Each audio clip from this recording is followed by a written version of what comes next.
Welcome to the Bougie Coop, the podcast for backyard chicken keepers with tight spaces, big dreams, and a flair for the fabulous. I'm your host, Lisa Ronsky, and every episode we'll talk about all the quirky adventures of raising backyard birds with a bougie twist. I'll just say it up front, I'm proudly one of those crazy chicken ladies. When I brought home my first chicks, I had no idea how much they changed my life.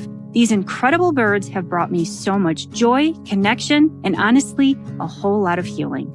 So whether you're a seasoned hen tender or still daydreaming about your first coop, you're in the right place. This podcast is your comfortable, slightly chaotic guide to small space chicken keeping. So fluff those feathers, pour yourself something sparkly, and let's dive in.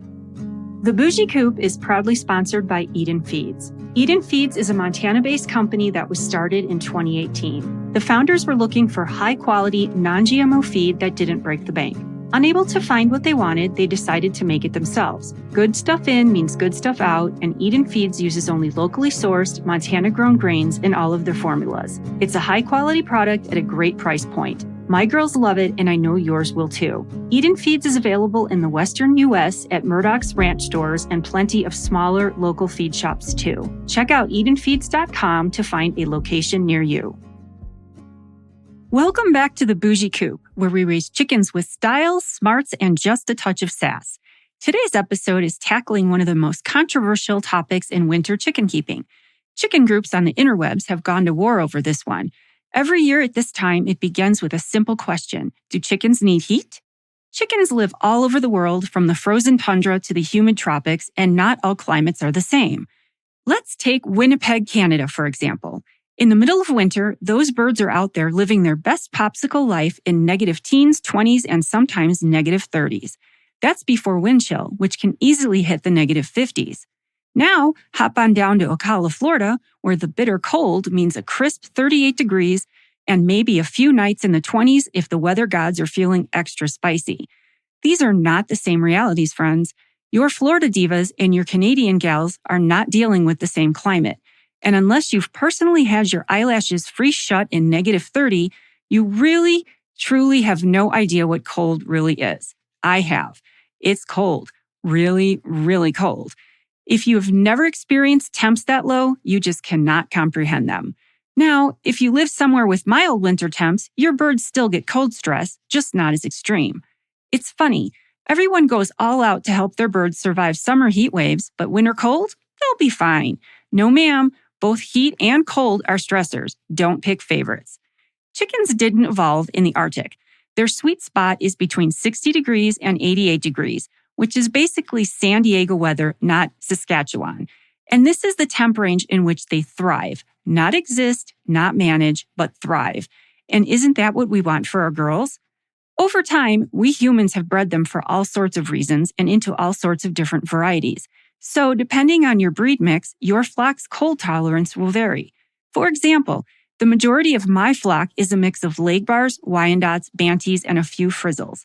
My Legbars, great in the summer, sleek little models with big combs and wattles. My Wyandottes, fluffy queens built more for handling colder temps, thick feathering, small combs. Then there are my Frizzles. Adorable, yes, but those bougie feathers are more fashion than function. They're basically the supermodels of the chicken world, fabulous to look at, but not made for extreme conditions. Silkies, if I had kept any, would also fall under this section. And if you've got chicks under 9 or so weeks, they're still figuring out how to regulate their body temps. Think of them as toddlers, cute, needy, and not ready for the cold without help. Each of these breeds actually deals with the cold very differently, and it needs to be a consideration. You'll see and hear this gem constantly. Chickens have a high body temperature. They're like little furnaces. They don't need heat. Okay, they are hot little nuggets, but maintaining that body temperature takes a ton of energy. And when the air gets cold, their bodies have to work even harder to stay warm. The colder it gets, the more energy needed. A fire doesn't just burn without fuel, and the hotter the fire, the more fuel you need to maintain it. Feeding more food helps, but trying to stay 106 degrees in freezing temperatures uses energy that should be used for immune health and body repair, not for constantly trying to stay warm. Chickens are most comfortable and least stressed between 60 and 88 degrees. Outside that range, things start getting complicated. Cold stress lowers immunity and messes with hormones. meaning your birds are more likely to get sick and can't manage parasites as well. And before anyone says it, no, cold weather doesn't mean no parasites. All chickens carry some level of internal parasites. The question is how well their bodies can handle them. A bird that isn't stressed can keep the parasites from taking over and causing serious problems. And a stressed bird, well, you're asking for trouble. And if your hens are still laying through winter, especially under artificial lights, that's another level of stress. Laying eggs burns calories. Staying warm burns calories. That's a lot of burning and not much left for thriving and staying healthy. But my chickens are just fine and have always been fine in the cold. Have they though? Chickens are prey animals, which means they are masters at not showing weakness until they are really, really sick. How many times have you had a bird just die and you swear they looked fine that morning? If you've been keeping chickens for more than a year or two, it has happened to you. And let's talk about frostbite. This one gets me real fired up. I have literally seen people comment on chicken forums saying, once the comb falls off, it's not a problem anymore. Excuse me, what? Can you imagine saying that about someone's fingers or toes? Well, once they fall off, you're good. Frostbite hurts. Chickens' combs and wattles are full of delicate tissue and blood flow. If your birds are getting frostbite, they are not doing just fine. Pro tip, if you're Googling how to treat frostbite on chickens, you're doing it wrong. Think about it. If you lost a couple of fingers to frostbite, would you say you're handling the cold just fine? Chickens were kept without heat for centuries, not because it was better, but because we didn't have the technology. We used to cut open and bleed people to treat illness too. Doesn't mean it was smart, we just didn't know better. As we learned more, we revised our thinking. It's called progress, and for some reason, the chicken world seems to love to ignore new ways of thinking and doing things. I'm not saying that everything should change. There are a lot of things that still work, like good ventilation and no drafts in your coop are absolutely essential. But thinking your birds are just fine in -20 because they have feathers and huddle together is, well, let's just call it what it is, wishful thinking. But it's always been done that way. As a vet tech, nothing makes me cringe harder than those 7 little words. We can do better now, and we should. And you have probably figured it out that yes, I do provide heat for my girls. I'm in Colorado, where nights are already hitting the 20s, but days can pop back into the 60s or even 70s. My young birds and frizzles especially appreciate the warmth of the heater, but so do my big girls.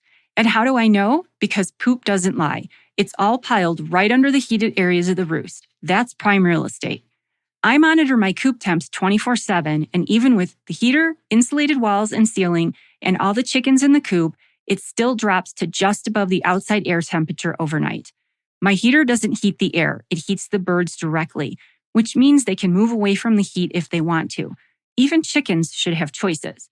If you decide to heat, if you can any way avoid it, do not use a heat lamp. They can be very dangerous in a coop due to the dust and dander, and your chickens don't need the light at night anyway. Yes, they are the cheapest way to heat your coop, but it comes with a big fire risk. If you must use a heat lamp, do it safely. Clean it often, secure it well, use the right bulb wattage for it, and keep cords out of reach. But really, it's well worth it to spend a little extra for safety. Being bougie doesn't always mean being flashy, but it should always mean being smart. Heat plates are great as long as they are good quality and rated for outdoor usage. One that can be wall-mounted is best so it can't get knocked over. With anything electrical around your birds, use common sense. My personal favorite coop heater is the Sweeter heater. It's radiant heat designed for use in barns and around livestock, made in the USA, and it's been around since the mid-90s. It doesn't heat the air, just the animals. It's also cheaper on your electric bill than a heat lamp. And no, they don't sponsor me, but call me Sweeter Heater. I'm available. For some reason, a lot of people think that providing heat means your coop is a nice 72 degrees throughout. That's really not the case. You just need to give your birds the option to warm up if they want to. Some will be tucked under the heater and others will be more meh about it. But at least they have it if they want it. At the end of the day, this isn't about being right or wrong. The chicken world is chock full of people who will yell that their way is the only way and tell you that you're an idiot if you think otherwise. I am not trying to be one of those people. I am trying to give you the tools to make informed, compassionate choices for your flock. Cold stress is real. Frostbite is real. And part of being bougie means you care enough to do the research, think critically, and not just repeat what's always been done. So yes, I give my girls heat. Not because I'm soft, but because I've looked at the research and have decided that I want my girls to thrive and come through winter as healthy as they can. I can offer you the knowledge. What you do with it is totally up to you. Thanks for joining me today. For those who love to nerd out, check out the show notes for studies on cold stress and links to safe heating options. Until next time, stay warm, stay sassy, give your chickens a little extra love this winter, and as always, remember the golden rule of the bougie coop. Function comes first, but beauty should never be optional. Got questions? Hit me up at thebougiecoop@gmail.com. And don't forget to follow The Bougie Coop on Instagram and TikTok for more behind the scenes and chicken glam shots. Thanks for joining me, and until next time, stay bougie.